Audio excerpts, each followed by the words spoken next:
This year, there is a heightened expectation for simplification of the capital gains tax regime. Today, for instance, there are multiple tax rates along with different surcharges, holding period, and other rules for various kinds of assets like equity shares, mutual fund units, units of AIFs, REITs, InvITs, immovable property, bonds, debentures, etc. For instance, a simple case of a FPI investing in listed securities has to deal with over 20 different tax rates, depending on the income type and the level. Even if the rules cannot be simplified in the budget for lack of time, at least a policy announcement may be made to show the intent of reviewing the entire regime and simplifying it. The investor community has several other expectations from the budget. For instance, taxpayers who don't want to claim indexation benefit on sale of immovable property should be provided with an option of a lower tax rate. In certain cases, part of the sale consideration is contingent on the happening of a certain event.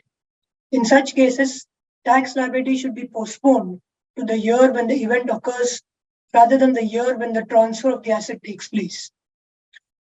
In order to encourage investment in gold through digital mode, tax rates and holding period for the same should be brought on par with listed equity shares. Also, buyback tax should be withdrawn to bring it on par with taxation of dividends. Investments in AIFs have increased manifold over the last few years, and Category 3 AIFs now provide serious competition to PMS and mutual funds, which receive investment from HNIs. However, Category 3 AIFs suffer from lack of clarity in taxation. The government could therefore consider providing a framework for a single level of tax, either in the hands of the AIF or its investors. Also, since AIF is a passive investment for investors, it should be clarified that income from AIFs will not be considered as business income.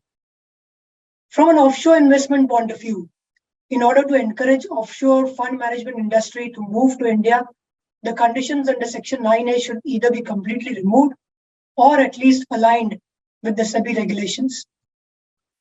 Category 2 AIFs and Category 3 AIFs and Category 2 FPIs should be exempt from the indirect share transfer rules where taxes are paid in India or where there's internal group restructuring.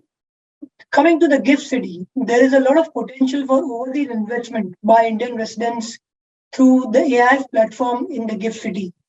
And therefore, to encourage this ecosystem, the government could consider providing concessions and a better framework in the tax rules for income earned by Indian residents from outbound investments through the gift city.